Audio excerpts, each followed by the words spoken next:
Assalamualaikum warahmatullahi wabarakatuh. Alhamdulillah ya. Ini tes ya. Sengaja nih Kang Tejo ini, ya Pak Ketum ini, Pak Haji Tejo ini ngadain acaranya di depan bangunan belum jadi. Aja, terus semua. Sebenarnya tanya nama gue ngomong banyak, pindahin wah bener ini. Tapi ini adalah silaturahmi ya, teman-teman semuanya, saudara-saudara semuanya. Karena sejak terpilih saya menjadi anggota DPRD Provinsi, berarti ini adalah silaturahmi formal pertama ya, saya dengan keluarga besar SM Barak Indonesia, pimpinan Kanda Haji Tejo. Ini tiba-tiba ada kiai saya, aduh, Kanda Deto, ini luar biasa. Dari Mekah sama beliau ya, yang madunya beliau itu. Saya bawa keluarga semuanya yang beliau yang madu, alhamdulillah. Sehat ya Pak Kiai ya. Jadi kalau tadi dibilang ini perwakilan dari seluruh ketua-ketua PAC ya, ketua-ketua kecamatan, bagi Purwakarta dan Karawang, alhamdulillah berarti saya dihadapkan pada tokoh-tokoh yang luar biasa ya di setiap kecamatan. Karena pada dasarnya ketika seorang menjabat atau memegang ya, kecamatan itu wilayah, kecamatan itu nggak bisa dibilang biasa ya, tetapi ada sebuah wilayah di mana di situ juga ada puluhan desa, ada ribuan orang, ada puluhan ribu orang gitu. Nah, masing-masing tampil menjadi pimpinan-pimpinan sosial, ya, karena di kita kan juga ada pimpinan-pimpinan, baik itu kiai, baik itu pemuka ya pemuka-pemuka agama, baik tokoh-tokoh pemerintahan dan salah satunya adalah tokoh-tokoh sosial ya, seperti kita ini ya, dan teman-teman ada perwakilan. Nah, iya, siap, iya. Jadi emang saya nelfon ada Tejo, enggak di mana gitu kan? Saya ingin silaturahmi. Karena anggota dewan itu di buat kita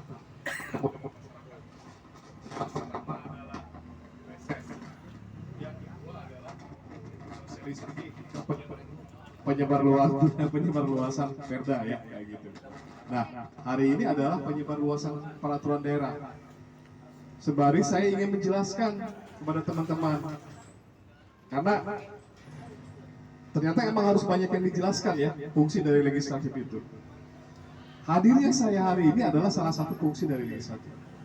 Perlu diketahui bahwa pemerintah daerah itu, unsur dari pemerintah daerah itu adalah anggota DPRD. DPRD mau kabupaten atau provinsi itu merupakan bagian dari pemerintahan daerah.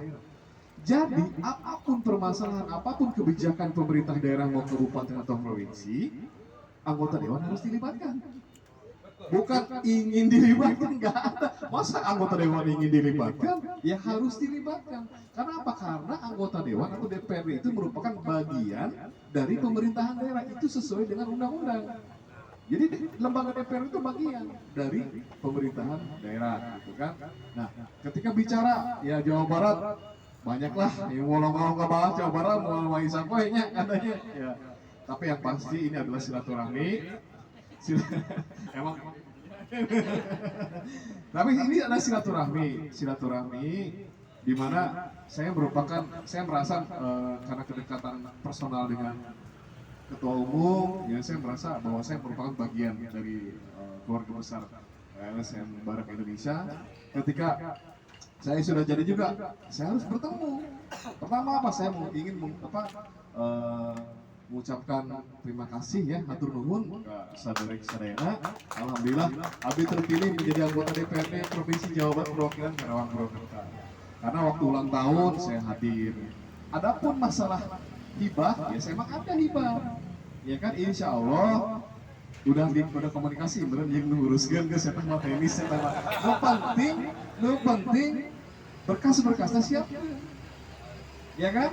Main hukam lah ini siapkan kan kayak gitu, insya Allah lah kan, insya Allah. Hari hibah mah Tahu ini diberi tahun harap diberi tahun bisa wae diberi parsial kan kayak gitu.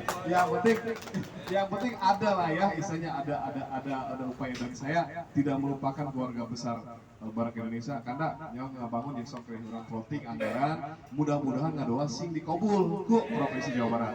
Ya ayalah ke nambah-nambah makan kayak gitu. Paling tidak ada sumbangsi saya secara pribadi sebagai persahabatan untuk ikut membangun. Kenapa? Karena Barak Indonesia ya merupakan lembaga swadaya masyarakat, sebuah organisasi yang resmi, bukan abal-abal, bukan rombongan, bukan gerombolan kan kayak gitu. Dilindungi oleh undang-undang dan berhak untuk mendapatkan pembinaan. Salah satunya berhak mendapatkan dana hibah. Itu kan diatur oleh undang-undang.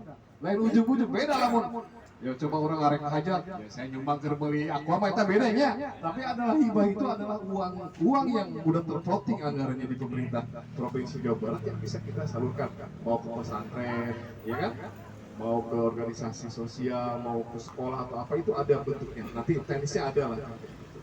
Nah, hari ini adalah fungsi dari anggota dewan untuk peraturan daerah. Karena anggota dewan itu kan salah satunya adalah legislasi. Budgeting, controlling, sama legislasi. Lalu budgeting mah ini nggak budget, ya kan? Jadi kalau misalnya ada ini ya emang anggota dewan tuh harus memplotting anggaran, ya kan?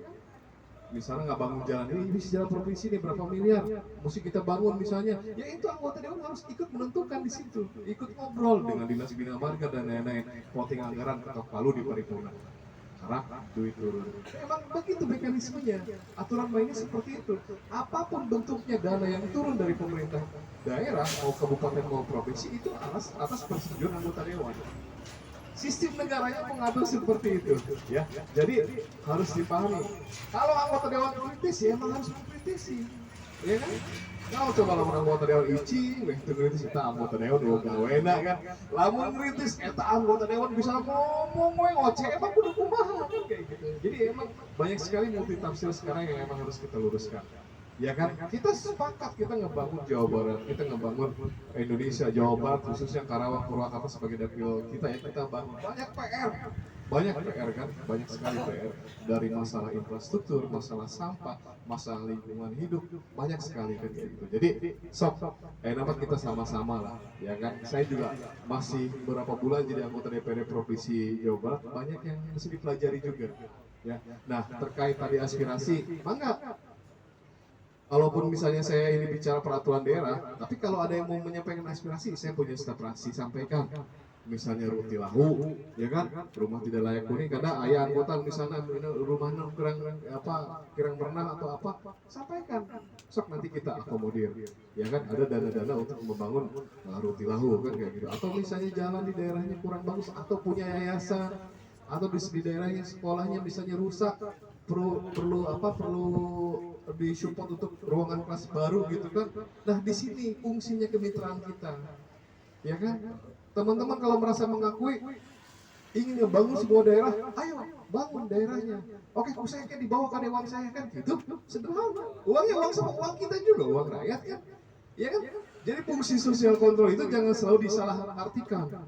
Sekarang kan digoreng orang LSM ormas dasar, wah orang itu keluarga besar ormasnya, biasanya ada yang ngira lah, nggak apa-apa lah. Tapi kan ada manfaatnya juga. Nah salah satunya apa? Banyak permasalahan-permasalahan di daerah di tempat kita tinggal. Misalnya di tempat kita tinggal, ya rumah layak rubuh, catat, bikin proposal, ajukan. Enggak, jangan khawatir, ajuin aja misalnya ke saya sebagai dua provinsi atau ke kabupaten. Perbaiki itu. Anggarannya ngambil dari uang pajak kita yang sudah terplotting anggarannya. Jalan rusak bener, musola arek rubuh bener, ya kan, masjid kurang halus bener. Jadi itu ada hak-hak kita. Nah kita masuk sebagai penyeimbang. Kita masuk ke masyarakat, ya kita sampaikan. Ini sekolah kayaknya. Jadi kan, lamun misalnya guru-guru SD atau sekolah SD ada po LSM ormas itu langsung nyumput kan datang. Saya lah minta duit. Iya sekolah tuh bener, sok orang jadi proposal, orang bangun di sekolah kan gitu. Jadi seperti itu. Jadi sok fungsinya dari ormas itu kita perlihatkan ke mereka bahwa kita image-nya nggak seperti yang mereka pikirkan. Ya. kita harus banyak bersosialisasi, banyak ya, mendengarkan keluh kesah mereka, karena kita harus bisa menjadi sosial kontrol atau jembatan dari permasalahan-permasalahan mereka untuk disampaikan kepada pemerintah melalui salurannya ada, ya salurannya wakil rakyat salah satunya. Jadi fungsinya seperti itu. Nah, kalau hari ini Kang Asep, mana Kang Asep? Kang Asep Sundapura. Nah, ini adalah staf fraksi saya. Kita bicara peraturan daerah tentang kepemudaan ya, kewirausahaan. Yang penting Kang Asep sudah disampaikan belum tadi? Hah? Belum. So, Kang Asep pang nyampaikan tentang perda kewirausahaan, karena apa? Karena di sini di peraturan daerah kita ada tentang kewirausahaan. Garis besarnya aja tuh Kang Asep, ini staf fraksi saya, ya. Jadi kalau misalnya nanti ada kebutuhan dari LSM Barat atau permasalahan-permasalahan di lapangan bisa disampaikan ke Kang Asep. Kang Asep, iya saya butuh roti lahu. Kang Asep, saya ayah yayasan, ayah apa di pesantren di saya, iya apa pembangunan. Jadi sampaikan aja, sampaikan. Nanti kita tampung semua aspirasi, nanti kita input SIPD-nya. Masalah diterima atau tidak oleh pemerintah provinsi, yang penting kita ikhtiar. Gitu ya. Mungkin Kang Asep tolong disampaikan aja perda terkait kewirausahaan kan ya, enggak? Ya.